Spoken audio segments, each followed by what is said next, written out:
السلام عليكم ورحمة الله وبركاته مشاهدينا أينما كنتم، إلى مستهل حلقة جديدة من برنامجكم الأسبوعي الثقافي بحور.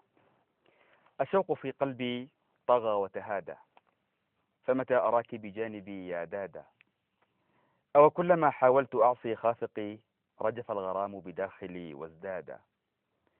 وجع القصيدة في خيالي غصة، وإذا استوى تجدينه إنشادا. تخفى احتراقاتي وتبدو ومضتي، وترين منها ضوءها الوقادا. هلا سألت غرور قلبك مرة، ماذا إذا صار الحبيب رمادا؟ رحماك يا دادا، فإني هالك، أو ما كفاك بخافق السدادا.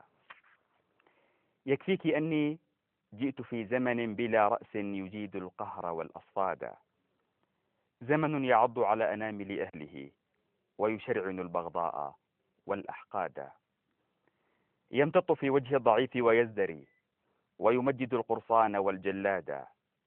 لا شأن للإبداع في حلباته أبدا، لأن غباءه قد ساد.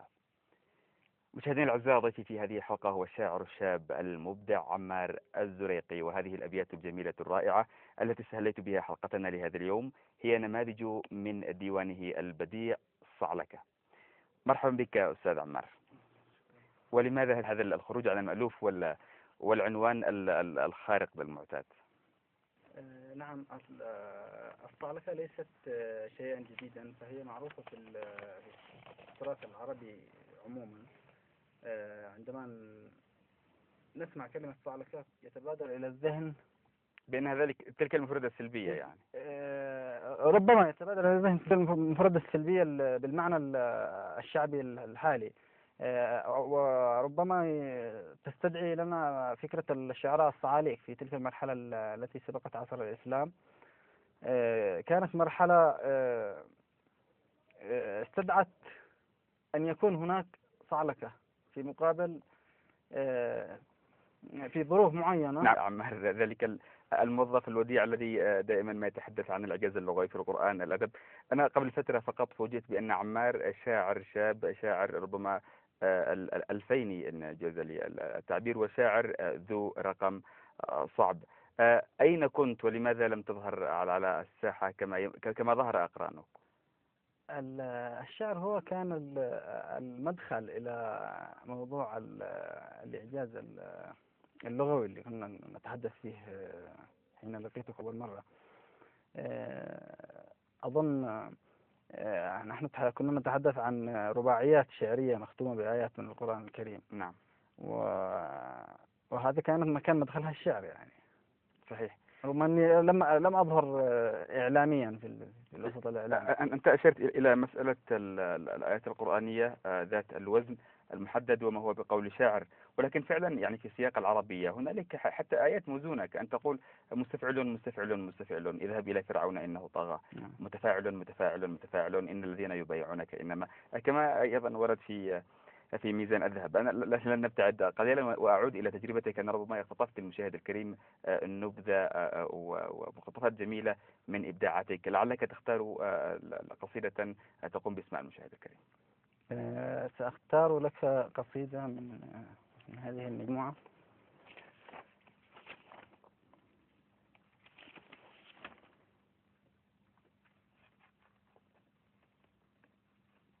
سأختار قصيدة قصيرة. تفضل.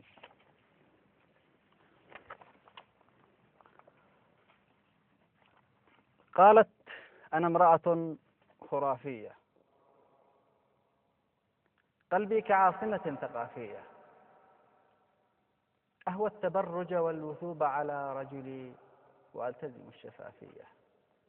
في الحب لا آل مبادرة، في الحب لا آل مبادرة، وسياستي فيه ائتلافية، وأرى الحوار أهم أسلحتي في أي مسألة خلافية. قل إنني أنثى مؤهلة ولدي أسباب إضافية. جميل جدا. ولنا أيضا حوارات إضافية، ولكن في إطار هذه الحلقة بعد أن تسمح لي مشاهدينا الأعزاء، في هذه الأيام يحتفى بذكرى 11 لرحيل فنان اليمن الكبير محمد سعد عبد الله. حاولنا في هذه الحلقة أن نسلط الضوء على هذه الهامة الفنية، الهامة الإبداعية في تاريخ اليمن الفني من خلال هذه الزاوية بين السطور. ومن ثم أعود إلى شاعرنا عمار الزريقي.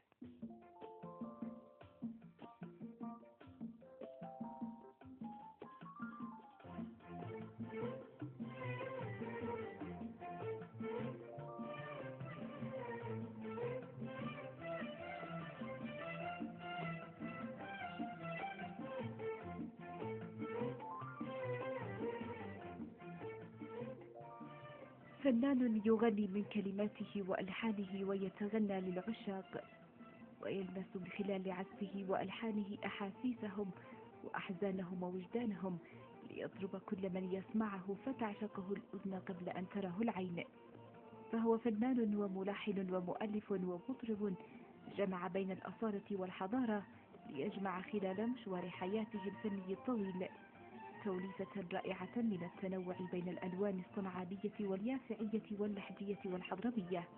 إنه الفنان اليمني الكبير الراحل محمد سعد عبد الله، من مواليد محافظة لحج مدينة الحوطة 1934، ذاع صيته وشهرته داخل وخارج اليمن، ووصلت إلى الخليج وحتى بلاد الشام، وغنى من ألحانه وأغانيه العديد من المطربين أمثال الفنان عباد الجوهر، والفنانة هيام يونس، والفنان فهد بلاد، والفنان طلال مداح، وكذا الدكتور عبد الرب إدريس.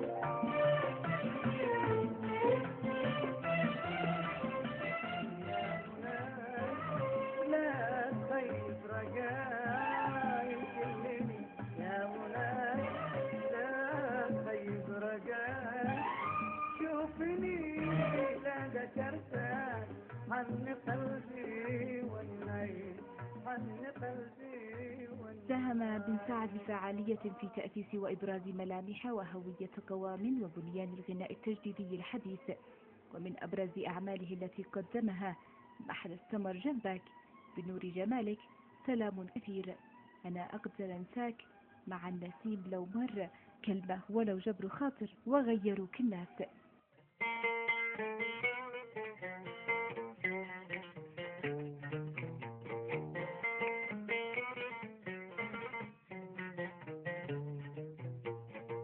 محلى السمر جنبك بين الوتر والدهر، والقلب في ضربك من فرحة. يعتبر الفنان القدير محمد سعد عبد الله من أشهر وأفضل عازفي آلة العود المجيدين والمتمكنين، فقد اتسم أسلوبه في العزف بتكنيك فني عالي المستوى، وتفردت ريشته برشاقتها وسرعتها، بالإضافة لقيامها بمهمة ودور الإيقاعات أثناء عزفه على آلة العود. ولأنه متفرد ورائد في الأغاني اليمنية والأغنية العدمية خاصة، تنوع في كلماته بين الفرح والحزن والتحدي والعتاب، ممزوجة تارة بالدمعة وتارة بالابتسامة، وهذا ما ميزه وجعله علامة فارقة من أعلام الفن اليمني. نجح الفنان المتألق محمد سعد عبد الله بتفوق وامتياز في تقديم الموشح اليمني الأغنية الصنعانية مع الفرق الموسيقية الأوركسترالية العربية، دون أن يفقدها مذاقها وملامحها وخصائصها الفنية والتاريخية، بل إنه يعد أكثر الفنانين اليمنيين أمانة وإتقان وحرفية في تنفيذ وتقديم وأداء الموشح اليمني بخصوصيته وبمقاماته وأوزانه وإيقاعاته المتفردة بشكل منهجي علمي متطور على المستويين المحلي والعربي. له إسهامات عديدة في مجال الأغنية الوطنية، حيث ألف ولحن العديد من الأغاني والأناشيد عند قيام ثورة 26 من سبتمبر 1962 واندلاع ثورة 14 من أكتوبر 1963. فقد لعبت أغانيه دورا كبيرا في بث روح الحماس لدى الشعب قبل مرحلة الكفاح المسلح ضد المستعمر البريطاني. ومن بين هذه الأغاني كانت أغنية قال بن سعد، وأغنية يا يمني هذه بلادك، وأغنية الذهب الأحمر، وأغاني أخرى قدمها بعد جلاء المستعمر.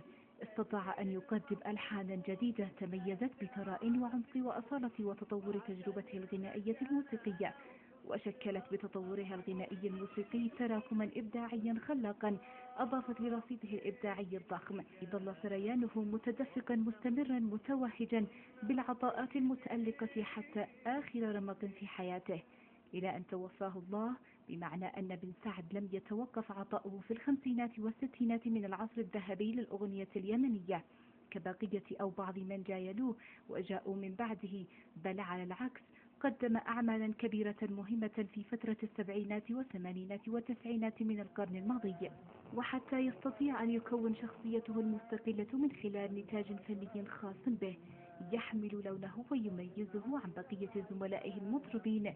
بدأ بالتعامل مع بعض الشعراء لمده بالقصائد، فكان له ما أراد عندما خصه شاعر الرابطة الموسيقية العدنية آنذاك الدكتور محمد عبد الغانم بقصيدة محلى السمر جنبك التي لحنها بنفسه ولاقت نجاحا منقطع النظير، فقد جاء اللحن مبنيا ومطابقا للون الغنائي في لحج، وبعد طول معاناة وصراع مع المرض لفظ أنفاسه الأخيرة في مستشفى الجمهورية بعدن صباح الثلاثاء 16 من إبريل 2002، بعد أن ترك لنا تراثا فنيا لا يتكرر.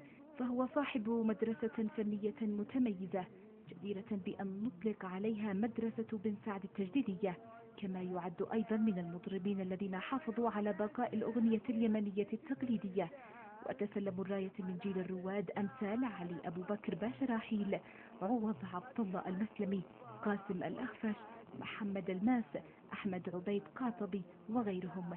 كرمته الدولة بإطلاق اسمه على الشارع الممتد من أمام مكتب بريد الشيخ عثمان مرورا بملاهي عدن بستان الكمثري سابقا، وانتهاء بالطريق العام المؤدي إلى مدينة دار السعد.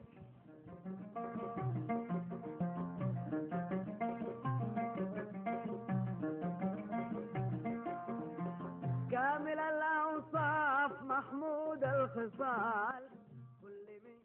مرحبا بكم من جديد مشاهدينا الاعزاء، بعد ان استمعنا وياكم الى هذا التقرير او الريبورت القصير عن الفنان الكبير رحمه الله محمد سعد عبد الله. اعود الى ضيفي كما اشرت سابقا الشاعر المبدع عمار الزريقي. عمار، ربما الكثير من الشباب في الاونه الاخيره ربما كان انحاز الى مكان معين والى جهه معينه، وانقسم الشباب ما بين 70 و60 في مرحله معينه. يقال أو ترددت الأنباء بأن عمار الزريقي كان في شارع 65. أين يقع هذا الشارع في خارطتك؟ هذا شارع بحجم وطن، شارع يقع في ديوان عام الخيام ليحيى الحمادي. نعم، الشارع الحمادي أحد أبرز الشباب فعلا الذين ظهروا على السطح، ولعله سوف يكون ضيفا بإذن الله تعالى في حلقاتنا القادمة. عمار، يعني المرأة تحديدا، يعني أنا لا أجد ديوانا ولا أقرأ كتابا ولا أقرأ شاعرا إلا وكانت المرأة تحتل حيزا معينا في قائمته أو خارطته الشعرية. المرأة تبدو غائبة يعني نوعيا في خارطتك أنت شخصيا، لماذا؟ المرأة ليست غائبة في خارطتي أنا شخصيا. هل أنت معقد من هذه الدرجة يعني؟ كلامك ينطبق على ديوان صعلكة. الصعلكة بعيدة عن المرأة، ربما لأن القصائد كانت انتقائية. القصائد التي اختيرت لديوان صعلكة كانت انتقائية، اختيرت بعناية لتناسب مفهوم الديوان ولإبعاد شبهة الصعلكة بمفهوم الشعبي عن الديوان نفسه. نعم. أما نصوص المرأة فهي موجودة وبقوة، لكنها لم تدخل في الديوان. ستنزل في ديوان نوافل إن شاء الله قريبا خلال شهر أو شهرين، رغم أن المفردة هي إيحائية توحي للمشاهد بأن أكثر ما يندرج تحت هذا العنوان هو هذا المسمى تحديدا. يقال إن الإعلام يأكل الأدب كما تأكل النار الحطب، وهذا حال الكثير من المبدعين الذين انخرطوا تحت هذا السلك تحديدا، ومن ثم ابتعدوا قليلا عن الأدب. أنت ربما أحد الموظفين في قطاع المؤسسة العامة للإذاعة والتلفزيون، كيف أثر هذا على ذاك؟ أولا اسمح لي أن أوجه دعوة إلى إخواني وزملائي العاملين في جميع المؤسسات الإعلامية الرسمية والأهلية والحزبية والخاصة وغيرها. أريد أن أوجه لهم دعوة إلى الابتعاد عن اللغة الإعلامية المثيرة للنزاعات. كفانا ما رأيناه خلال الأعوام الماضية، وهذه اللغة التي تشحن الواقع المحلي لا تخدم أجواء الحوار الوطني الذي نحن في أمس الحاجة إلى التهدئة فيه. نعم، وأن يتعاملوا بلغة راقية وبلغة نعم، سامية أيضا، يتعاملوا بلغة راقية لأن وبعيدة عن الإعلام عادة المشاحنات هو من والمزايدات. يصنع ويؤجج الفتن ونيرانها، ومن ثم هو يعني من يخمدها. أنا لنبتعد قليلا إذن عن هذه الأجواء العصيبة، وليقم الأستاذ عمار الزرقي باختيار قصيدة عاطفية تلطف هذه الأجواء بعد أن تلوثت عاما كاملا. شكرا لها وتحية مردودة ومحبة في الله لا محدودة. شكرا لعفة قلبها ولما حوت صفحاتها من سيرة محمودة، حملت براءة حلمها كقصيدة وحملت عبء جراحي المقصودة. يا سورة الشعراء وحيك لم يغب عني لأنك داخلي موجودة. يا سورة الشعراء وحيك لم يغب عني لأنك داخلي موجودة. ما زال يعبرني كطيف نبوءة ممهورة بحروفك الممدودة. ما الذنب ذنبك يا حبيبة ما الذنب ذنبك يا حبيبة أن أرى الأبواب دون خصاصتي موصودة. أنا مذ فتحت على الحياة بصيرتي أبصرت كل نوافذي مسدودة. ضيعتني وأنا أفتش عن أنا، وأناي تكمن في الأنا المفقودة. بالله مري بي علي تكرما، مري فإن دقائقي معدودة. جميل، جميل جدا. التصوف، وقد أشار الأستاذ علوان الجيلاني ذات لقاء حول الأنا واحتشارها يعني مع بعض التصوف في قصائد عمار الزريقي. نعم، هذه كانت هناك لقصيدة تشعبت ولم تكتمل. في هذه الأثناء ولدت قصيدة أخرى أو ومضة شعرية أخرى كانت تحكي عن القصيدة كأنثى، تلك القصيدة التي لم تكتمل. فقلت أغلق الباب وادخلي يا عنيدة. كانت القصيدة السابقة وكأنها واقفة في الباب ومتشنجة نعم، غير راضية، لا تدخل ولا تخرج. فقلت أغلق الباب وادخلي يا عنيدة واقرأي حزمة الفصول الجديدة. إنما الشعر في وجودي حلول واتحاد، والحب عندي عقيدة. كل يوم أعيشه من حياتي بيت شعر، وكل أنثى قصيدة. جميل، جميل جدا أستاذ عمار. يعني يقول شاعرهم عندما يتحدث أولى ضحايانا هم الكتاب يعطوننا الفرح الجميل وحظهم حظ البغايا ما لهن ثواب، إلى أن يقول سرقوا أصابعنا وعطر حروفنا فبأي شيء يكتب الكتاب. الشاعر هل بالضرورة أن يعاني فترة ما، يعاني اضطهادا معين لأن يكون شاعرا، أو أن المعاناة هذه ربما تحبط هذا الإنسان الشاعر ومن ثم يعني يكون بين قوسين كان هنا؟ يحكى عن شاعر اليمن الكبير البردوني رحمة الله عليه رحمه الله أنه قال أن الأدباء يستحقون الجلد. لماذا؟ لا أدري، ربما هو ربما كتطعيم فقط. تطعيم. نعم، كما يبكي الأطفال أثناء التحصين. نعم، لابد عشان يطلع الصوت يعني. على يطلع الصوت. نعم. أنا باق معك بالتأكيد أستاذ عمار، وأنتقل فقط إلى فقرة استراحة. مشاهدينا الأعزاء، أقف وإياكم مع هذه الفقرة التالية لأحد الشباب المبدعين الذين أيضا ظهروا بشكل متميز وبارز في الساحة الثقافية والفنية تحديدا اليمنية الموسيقار المبدع محمد الهجري من خلال هذه الوقفة القصيرة، ومن ثم أعود إليكم.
إذن شكرا للفنان المبدع والرائع محمد الهجري، وشكرا للزميل طارق النصار. أعود إلى ضيفي العزيز الأستاذ عمار الأزرق. عمار، لا أريد أن أبتعد كثيرا عن أجوائك الشعرية ولنعش في خضم قصائدك لهذا اليوم، نبتعد عن الحوار قليلا وأترك لك نصا تقوم باختياره.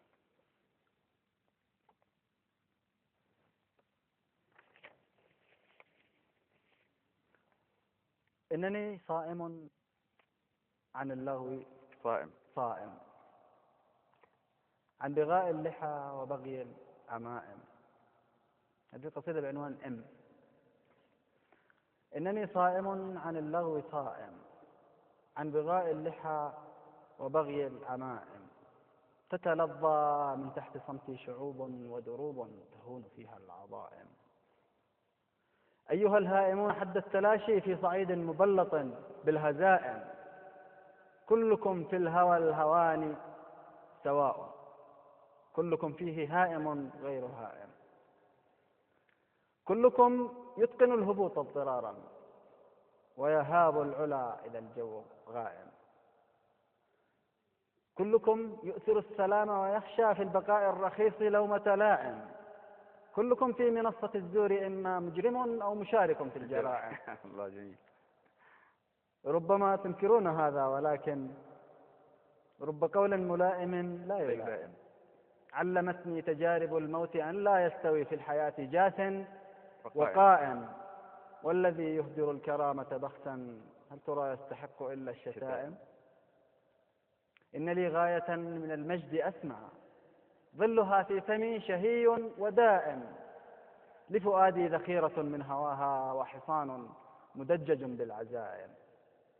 قدري هجرة إليها وحسبي ولكم هجرة لأجل الغنائم.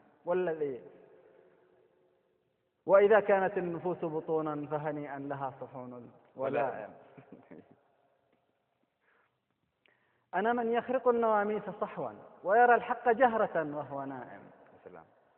إن تلهت أصابعي بالمعالي أو تدثرن بالقوافي التوائم.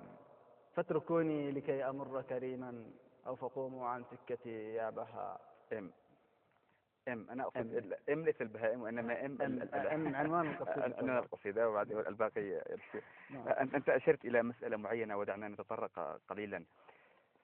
ربما في لقائنا سابقا جمعني بالمفكر عصام القيسي ونحن نتحدث عن مسألة الغنائم ومسألة الفتوحات ومسألة ما إذا كان بإمكانية إعادة النظر في تاريخنا الإسلامي ككل.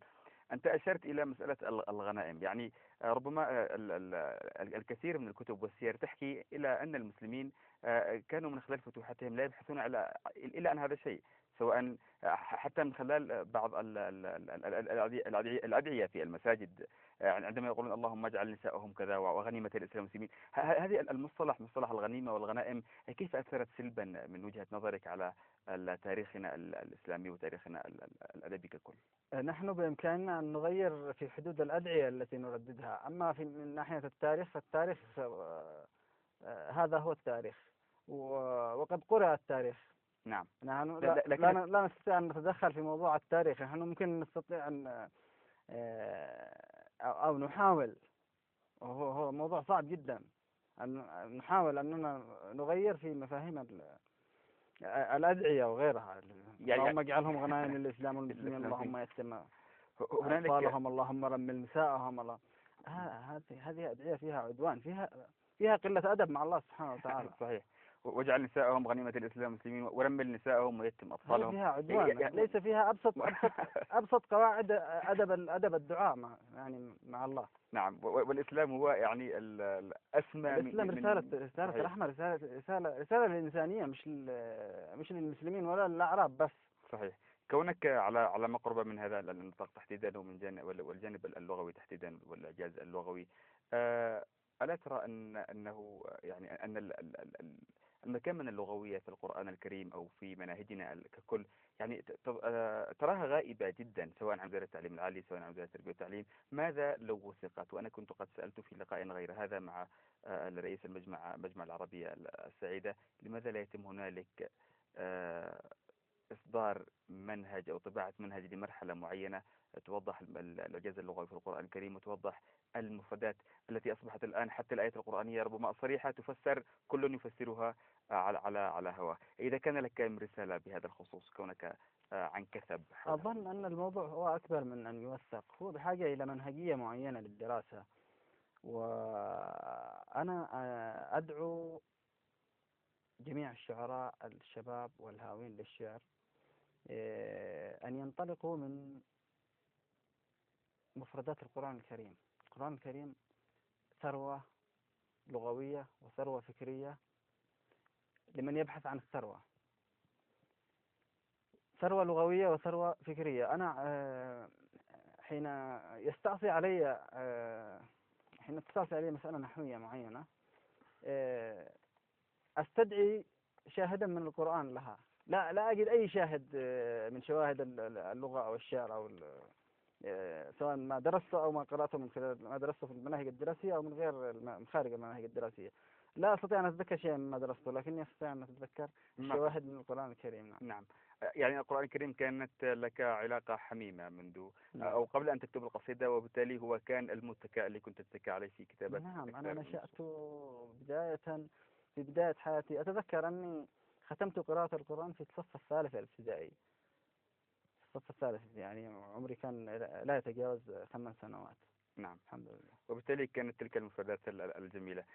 يا عمر، يعني الكثير من الشباب ربما اتجهوا إلى الرمزية واتجهوا إلى الغموض في قصائدهم. أنت تتحدث بشكل وبلغة مباشرة ومطلقة، يعني هل تعد ذلك تمردا خروجا أيضا عن المألوف، أم أن رسالة معينة تود إيصالها بهذا الخصوص؟ ليس تمردا. أنا ربما أنطلق من رؤية.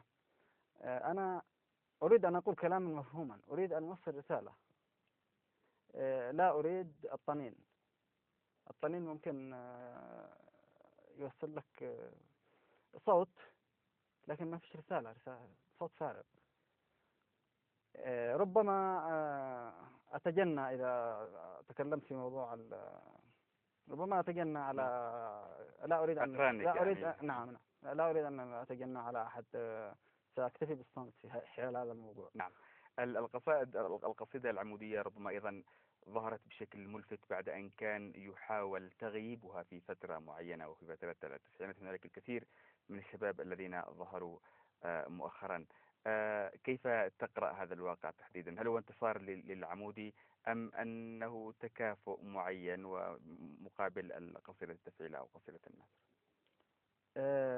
لا، ليس هناك تكافؤ. كانت ربما اجتهادات، وربما محاولة تغييب أو تغريب. يا سيدي، لم يكن للعرب ما يتفاخرون به على الأمم الأخرى غير الشعر. صحيح. والشعر العمودي تحديدا. والشعر العمودي تحديدا. فلماذا يتم تغييبه، أو لماذا يتم التنظير لإسقاط هذا الصرح الذي كان يتفاخر به العرب؟ نعم. الشاعر أحمد العواضي في لقاء لم يكن معي، وإنما في لقاء جمعه مع إحدى الصحف العربية، تكلم عن هذا الموضوع وقال بأنه ربما أشبه بالتراث القديم الذي لا بد أن يجدد ولا بد أن يظهر بحلة أخرى، ولعل ذلك ما يعلن انتماءه أيضا إلى أو انحيازه إلى اتجاه آخر. كيف تستقرئ ذلك؟ هو محق بحاجة إلى أن يجدد ويرمم، لكن ليس بطريقة الهدم، ليس بطريقة الإلغاء. هو محق. نعم، لكنه منحاز إلى جهة معينة يعني. هنا لا يريد الانتصار ربما في القصيدة العمودية. هو من شعراء الحداثة يعني المتميزين يعني. أنا قرأت للأستاذ أحمد العواضي منذ نهاية التسعينيات، أيام تألقه في القصيدة التفعيلة. كانت تشدني لغته الشعرية بشكل مذهل يعني. لكن أنا أريد أن أنتصر للعمودية وللشعر أولا وأخيرا. أنا ليس لي موقف من قصيدة النثر أو من قصيدة التفعيلة، لكن اتجاهي أنا أكتب قصيدة التفعيلة والعمود أيضا، لكني لم أكتب قصيدة النثر. ما يهمني هو الانتصار للشعر العربي بمفهومه المضبوط. جميل. لماذا لا نسمي شاعر قصيدة النثر، لماذا لا يسمي نفسه ناثرا؟ هل هناك عيب؟ جميل. وبالتالي حداثة ربما هو يسعى أيضا لتطوير القصيدة كما الناثر لا يقل الناثر عن الشاعر. نعم. لكن لماذا يحتفظ بالاسم ويغير نعم. المضمون؟ نعم. لن أبتعد كثيرا، نستمع إلى نص آخر لكي لا نتوه في هذه الحلقة.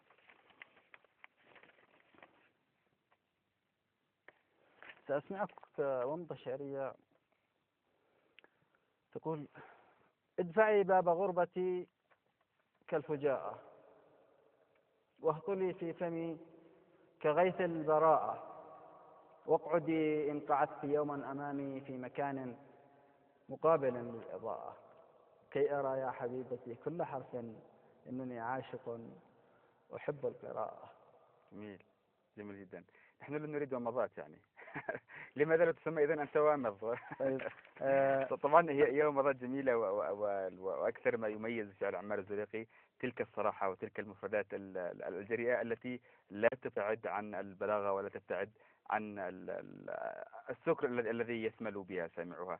أنا حقيقة أسجل اعترافي يعني على الهواء. الله يخليك. هل هناك سأقرأ قصيدة دادا. الشوق في قلبي طغى وتهادى، فمتى أراك بجانبي يا دادا؟ أو كلما حاولت أعصي خافقي رجف الغرام بداخلي وازداد وجع القصيدة في خيالي غصة، وإذا استوى تجدينه إنشادا. تخفى احتراقاتي وتبدو ومضتي، وترين منها ضوءها الوقادا. هلا سألت غرور قلبك مرة ماذا إذا صار الحبيب رمادا؟ رحماك يا دادا فإني هالك. أو ما كفاك بخافق استبدادا؟ يكفيك أني جئت في زمن بلا رأس يجيد القهر والأصفادا، زمن يعض على أنامل أهله ويشرعن البغضاء والأحقادا. يمتط في وجه الضعيف ويزدري ويمجد القرصان والجلاد. لا شأن للإبداع في حلباته أبدا لأن غباءه قد ساد. فالجاهلون على المصالح سيطروا والمبدعون تكسروا آحادا. لا تعجبي دادا ولا تتحسري، الوضع أصبح هكذا معتادا. هذه البلاد حبيبتي مسلولة تجتو وتسعل فتنة وفسادا. دادا فديتك أنت نبض طريحتي، ينبوع إلهامي غوا ورشادا. أنا شاعر والقلب ما عودته بيديك أنت الآن لا معتادا.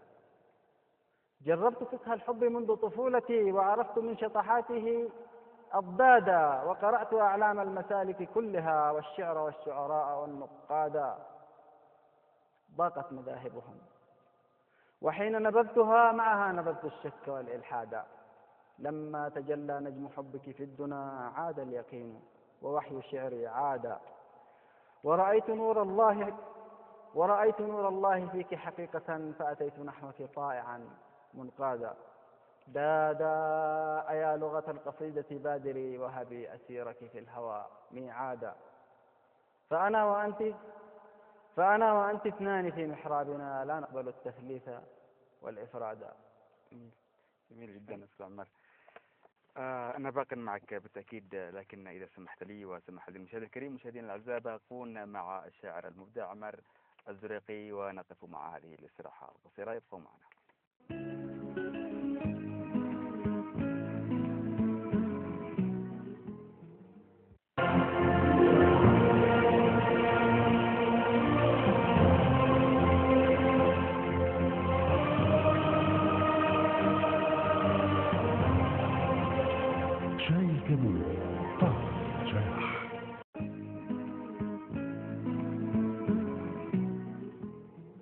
زمانك بستان وعصرك أخضر، وذكراك عصفور من القلب ينقر. ملأنا لك الأقداح ياما بحبه، سكرنا كما الصوفي بالله يسكر. دخلت على تاريخنا ذات ليلة، فرائحة التاريخ مسك وعنبر. وكنت فكانت في الحقول سنابل، وكانت عصافير، وكان صنوبر.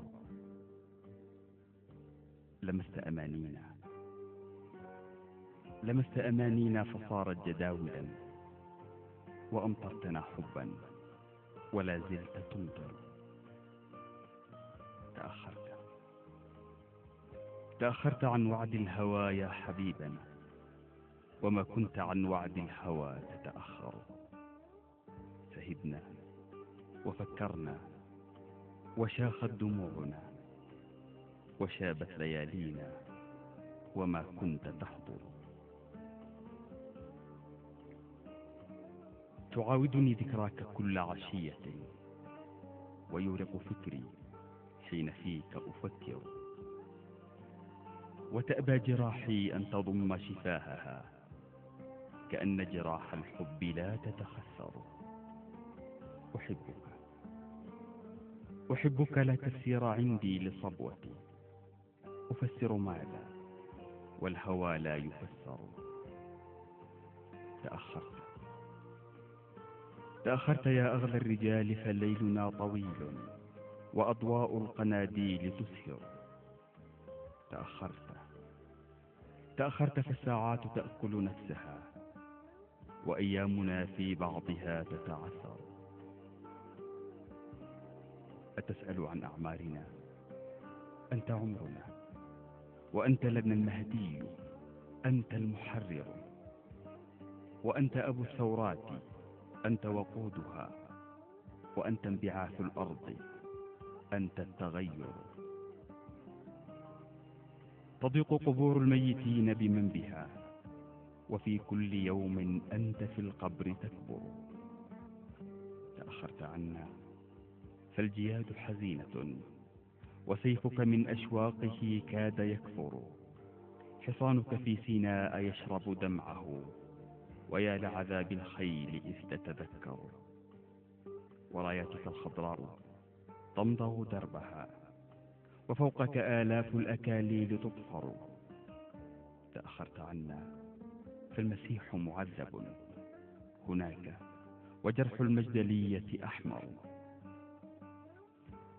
نساء فلسطين تكحلن بالأسى، وفي بيت لحم قاصرات وقصر.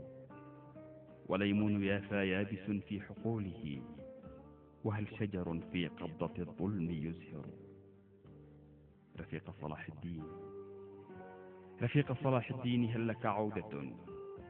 فإن جيوش الروم تنحى وتأمر. رفاقك في الأغوار شدوا سروجهم، وجندك في حطين صلوا وكبروا. تغني بك الدنيا كأنك طارق على بركات الله يرسو ويبحر.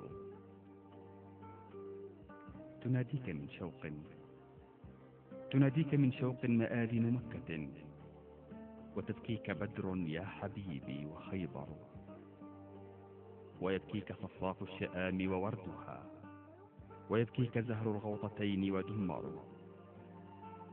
تعال إلينا فالمروءات أطرقت، وموطن آبائي زجاج مكسر. هزمنا وما زلنا شتات قبائل، تعيش على الحقد الدفين وتثأر. رفيق صلاح الدين، هل لك عودة؟ فإن جيوش الروم تنحى وتأمر. يحاصرنا كالموت 1000 خليفة، ففي الشرق هولاكو وفي الغرب قيصر. أبا خالد أشكو إليك مواجعي، ومثلي له عذر ومثلك يعذر. أنا شجر الأحزان أنزف دائما، وفي الثلج والأنواء أعطي وأثمر. يثير حزيران جنوني ونقمتي، فأغتال أوثاني وأبكي وأكفر. وأذبح أهل الكهف فوق فراشهم جميعا، ومن بوابة الموت أعذر.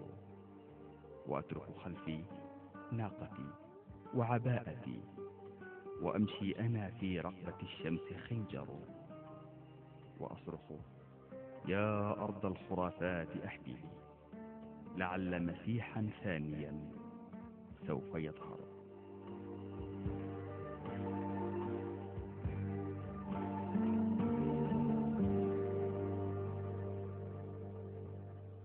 مرحبا بكم من جديد مشاهدينا الاعزاء، ولا زلنا مع ضيفنا الرائع وشاعرنا البديع صاحب الصعلكة الجميلة. طبعا المشاهد ربما يستغرب هذه المفردة تحديدا، ونحن نشير إلى الديوان المتمثل بهذا العنوان الجميل، ديوان الصعلكة للشاعر ليس صعلوك وإنما الشاعر البديع عمار الزرقي. أكثر من برعوا ربما في الشعر القديم هم أولئك الذين من سموا بالشعراء الصعاليك. أعود إلى أجواء صعلكتك الأدبية الجميلة، و يعني ونحن نستقرأ المشهد الثقافي أستاذ عمار، ربما الكثير من الشباب اليمني المبدع الذي يختفي هنا ويظهر هناك. الشاعر عبد الإله الشميري، ذلك الشاعر الجميل والشاعر الرائع الذي فوجئنا وفوجئ المشهد الشعري اليمني بأنه خرج في إحدى المسابقات الخليجية التي ذهب إليها بمعية الشاعر الحارث بن الفضل وكذلك الشاعر يحيى وهاس اللذين نتمنى لهما التوفيق. أنا سؤالي، لماذا لا يكون هنالك صرح أو هنالك أيضا منبر يظهر من خلاله الشعراء المبدعون هنا قبل أن يظهروا هناك؟ هذا السؤال يوجه إلى رعاة المؤسسات الثقافية في البلد، على المؤسسات الثقافية سواء الرسمية أو الخاصة أنها تعمل أبديت لنفسها، تعمل تحديث لنفسها. ألا يتحمل الإعلام جزءا من هذه المسؤولية؟ الإعلام يتحمل جزء من المسؤولية، لكن أظن أن الإعلام والمؤسسات الرسمية أيضا كلها أصبحت غير قادرة على استيعاب ما هو موجود في الواقع الواقع الثقافي صار أغنى وأسرع من أن تحتويه أي مؤسسة، سواء رسمية أو حزبية أو أهلية خاصة. نعم. أنت عمار، هل تحتويك مؤسسة بعينها أم أنك شاعر يصبح ويغرد بمفرده؟ أنا صعلوك. نعم. أغرد خارج الشرق. نعم. هذا الديوان من تبنى طباعته؟ يعني هنالك الكثير ممن تبنت لهم وزارة الثقافة أيام صنع عاصمة الثقافة العربية، وهنالك أيضا من تمكنوا من الخروج إلى مطابع أخرى خارج الجمهورية اليمنية، من يعني كبيروت ومصر وغيرها. القلائل ربما أمثالك، أنا أجد ديوانا لا أجد له هوية أين طبع، ولعل جهودا ذاتية هي من أسهمت تتمثل بشخصكم. الديوان طبع على حسابي الخاص بالتأكيد. الآن في دور الهيئة العامة للكتاب، هم وعدوا طبعا بطباعته، لكن أنا استعجلت ورحت طبعت الديوان على حسابي وأعطيتهم نوافل الديوان الثاني بدلا من صعلكة، والآن سيطبع نوافل على حساب دار نشر مؤسسة أروقة للطباعات والنشر، للدراسات والطباعة والنشر. وسأعطيهم الديوان الثالث بدلا من الثاني، وأنتظر أن يخرج الثالث، وإلا أعطيتهم الرابع وطبعت الثالث على حسابي وعلى حساب أي واحد فاعل خير أو مؤسسة. صدق أخي عمار، يعني أنا لو كنت معنيا بالطباعة وكنت مختصا أو كنت وزيرا للثقافة وجيء بي بهذا الكتاب إلي وأرى هذا الديوان، يعني كنت مباشرة أقول لك الله معك يعني. لكن إذا إن شاء الله نشوفك وزير للثقافة. لكني أنا أحييك ومدري ربما تطلع وزير الثقافة بعد ما تعرفنا. لا بالتأكيد. أنا أدعو حقيقة كل من لم يقرأ هذا الكتاب وهذه لأول مرة أدعو إلى قراءة هذا الكتاب المتمثل بالمفردات الجميلة وبراعة الاستخدام اللغوي الرائع والتنقل من مفردات إلى أخرى، وأيضا محاكاة الواقع، وهذا يحسب لك كشاعر قدير وشاعر لا نستطيع أن نقول شاعر صاعد، لأنك ربما تخطيت هذه المرحلة. تحية لك أستاذ عمار. أنا قبل أن أنهي هذا اللقاء لابد أن أقف عند قصيدة أو نص أخير تقوم بالتكرم باسمع المشاهد الكريم. شكرا. ارتجالا لقيتها ذات بقعة قبل عام وربما قبل بضعة، كنت أمضي لغاية وهي مثلي وحصان الزمان يجري بسرعة. ناولتني عيونها همس ألف سابقا أو أظن، والحب خدعة. قلت يا للذهول من أنت؟ قالت أنا يا شاعري زميلة دفعة. جميل. قلت يا للذهول من أنت؟ قالت أنا يا شاعري زميلة دفعة.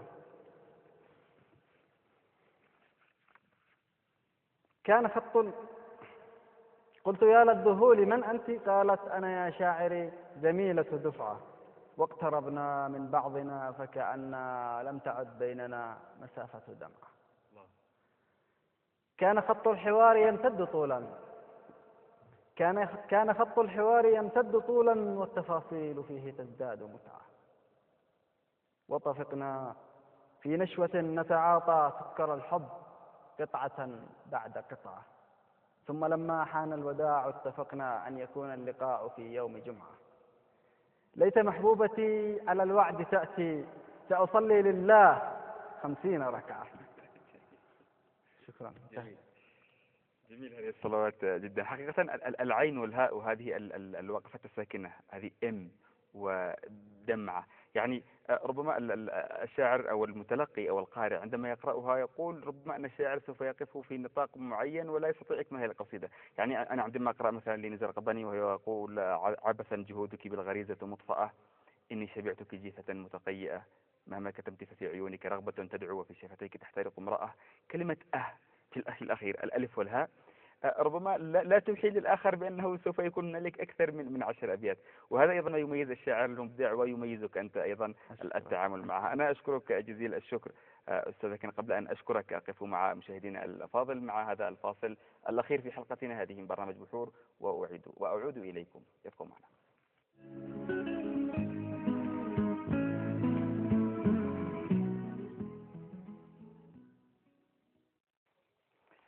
مشاهدينا الأعزاء، إذن كما تابعتم في حلقتنا لهذا الأسبوع وهذا اليوم تحديدا الشاعر المبدع والرائع عمار الزريقي الذي كان ضيفا في هذا اللقاء. أستاذ عمار، أشكرك جزيل الشكر، وهل من كلمة تود قولها قبل أن ننهي هذا اللقاء؟ أشكرك شكرا جزيلا. وليس لدي ما أقوله. شكرا جزيلا، شكرا لك وشكرا لطاقم البرنامج وشكرا للمشاهدين الكرام. شكرا، ونحن باسمي شخصيا وباسم كافة المشاهدين نشكرك أستاذ عمار الزريقي الشاعر البديع، وأشكركم أنتم أيضا مشاهدينا الأعزاء على حسن الإصغاء والمتابعة. ثمة لقاء قادم سوف يجمعني بكم من هذا البرنامج بحور. حتى ألتقي بكم أستودعكم الله والسلام عليكم ورحمة الله.